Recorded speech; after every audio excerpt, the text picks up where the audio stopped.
Hello everyone, welcome to our channel.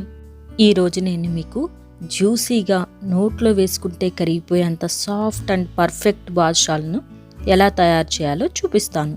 దీనికి నేను మైదా వాడలేదండి, గోధుమ పిండితో మాత్రమే చేశాను. బాదుషాలు పర్ఫెక్ట్గా రావాలంటే పిండి కలపడం ఎంత ఇంపార్టెంటో షుగర్ సిరప్ ప్రిపేర్ చేయడం కూడా అంతే ఇంపార్టెంట్ అండి. అది ఇప్పుడు నేను మీకు చూపిస్తాను. సో స్టెప్స్ మిస్ అవ్వకుండా వీడియో చివరి వరకు చూడండి. మా వీడియోస్ మీకు నచ్చినట్లయితే లైక్ చేయండి, మీ ఫ్రెండ్స్కి షేర్ చేయండి. మొదటిసారి ఈ ఛానల్ చూస్తున్నట్లయితే మరిన్ని హెల్దీ అండ్ టేస్టీ రెసిపీస్ కోసం సబ్స్క్రైబ్ చేసుకోవడం మర్చిపోవద్దు. బాదుషా తయారీకి ముందుగా ఒక బౌల్ తీసుకోవాలి. దానిలో నేను 1 కప్పు గోధుమ పిండిని యాడ్ చేస్తున్నాను. దీనిలో 1/2 teaspoon baking powder add చేస్తున్నానండి. ఈ బేకింగ్ పౌడర్ పిండిలో కలిసేటట్లుగా ఒక్కసారి చక్కగా కలుపుకోవాలి. ఇలా మిక్స్ చేసుకున్న తర్వాత మనం దానిలో 3 టేబుల్ స్పూన్స్ నెయ్యి యాడ్ చేసుకోవాలి. ఈ నెయ్యి కరిగించి యాడ్ చేయాల్సిన అవసరం లేదు. నేను గోధుమ పిండికి యూస్ చేసిన మెజర్మెంట్ కప్పు 100 గ్రామ్స్ అండి.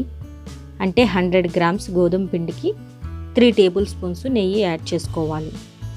ఇలా యాడ్ చేసిన తర్వాత పిండితో నెయ్యి మొత్తం మిక్స్ అయ్యేటట్లు చక్కగా కలుపుకోవాలి. చూడండి, చక్కగా మిక్స్ అయింది కదా. ఇప్పుడు నేను దానిలో 2 టేబుల్ స్పూన్స్ కర్డ్ యాడ్ చేస్తున్నాను. ఇలా కర్డ్ యాడ్ చేసుకోవడం వలన పిండికి పర్ఫెక్ట్ టెక్స్చర్ వస్తుంది. ఆ తర్వాత దీన్ని కూడా పిండితో మిక్స్ చేయాలి. ఇప్పుడు దానిలో కొంచెం వాటర్ యాడ్ చేస్తూ చపాతీ పిండి కంటే మరి కాస్త ఎక్కువ సాఫ్ట్గా ఉండేటట్లు పిండిని మిక్స్ చేసుకోవాలి. పిండి మొత్తం మిక్స్ చేసుకున్న తర్వాత చూడండి, టెక్స్చర్ ఇలా ఉంటుంది. ఇప్పుడు ఈ పిండిని మనం కవర్ చేసుకుని ఒక 20 మినిట్స్ రెస్ట్లో ఉంచుకోవాలి. 20 మినిట్స్ అయింది. ఇప్పుడు ఓపెన్ చేసి చూద్దాం. చూడండి, పిండి ఎలా సాఫ్ట్గా ఉందో. దీనిలో నుంచి మనం ఒక పెద్ద మార్బుల్ సైజ్ అంత పిండిని తీసుకొని ఇలా చక్కగా ప్రెస్ చేసుకుంటూ మధ్యలో హోల్ పెట్టుకొని బాదుషాలను చేసుకోవాలి. ఆయిల్లో ఫ్రై చేస్తున్నప్పుడు షేప్ అవుట్ అవ్వకుండా మనం ఈ హోల్ కొంచెం పెద్దదిగా పెట్టుకోవాలి.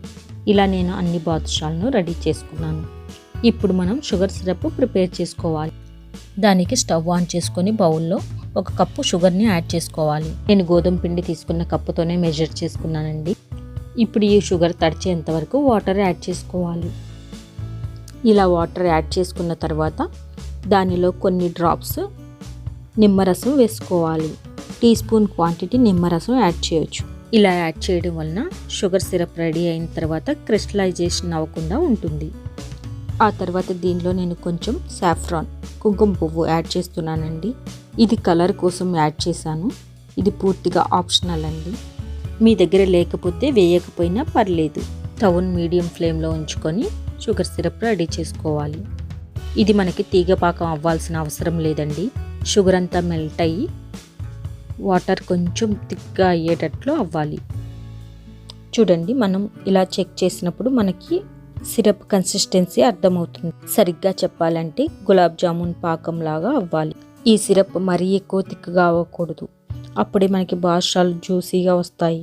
సిరప్ రెడీ అయిందండి. ఇప్పుడు స్టవ్ ఆఫ్ చేసుకొని సిరప్ కూల్ డౌన్ అవ్వకుండా లిడ్తో క్లోజ్ చేసుకుందాం. ఇప్పుడు స్టవ్ ఆన్ చేసుకొని మరొక ప్యాన్లో డీప్ ఫ్రైకి సరిపడా ఆయిల్ పెట్టుకుందాం. ఆయిల్ యాడ్ చేసుకున్నాం కదా. ఈ ఆయిల్ హీట్ అయ్యాక మనం ముందుగా చేసుకున్న బాదుషాలను ఒక్కొక్కటిగా ఈ ఆయిల్లో డ్రాప్ చేస్తూ లైట్ గోల్డెన్ బ్రౌన్ కలర్కి వచ్చే వరకు ఫ్రై చేసుకోవాలి. దీనికి ఫ్లేమ్ మీడియంలోనే ఉండాలండి. వీటిని 2 వైపులా టర్న్ చేసుకుంటూ చక్కగా ఫ్రై చేసుకోవాలి. చూడండి, ఫ్రై అయ్యాయి కదా. ఇప్పుడు వీటిని కేర్ఫుల్గా ఆయిల్ లేకుండా తీసి మనం ముందుగా ప్రిపేర్ చేసుకున్న షుగర్ సిరప్లో యాడ్ చేసుకోవాలి. ఈ షుగర్ సిరప్ బాదుషాలకి 2 వైపులా పట్టేటట్లు టర్న్ చేసుకుని 10 మినిట్స్ షుగర్ సిరప్లోనే ఉంచాలి. ఇలా ఉంచడం వలన ఇవి సిరప్ బాగా పీల్చుకుంటాయి. ఇలా అన్నీ రెడీ అయిన తర్వాత చిన్న ముక్కలుగా కట్ చేసిన పిస్తా పప్పులతో గార్నిష్ చేసుకుని సర్వ్ చేసుకోండి. చూడండి, జ్యూస్ చక్కగా పీల్చుకొని బాదుషాలు పర్ఫెక్ట్గా వచ్చాయి కదా. మైదా అవసరం లేకుండా గోధుమ పిండితోనే మనకి జ్యూసీ బాదుషాలు రెడీ అయ్యాయి. మరి ఇంకెందుకు ఆలస్యం, మీరు కూడా ఈ రెసిపీ ట్రై చేసి ఎలా ఉందో కామెంట్ చేసి చెప్పండి. Thanks for watching.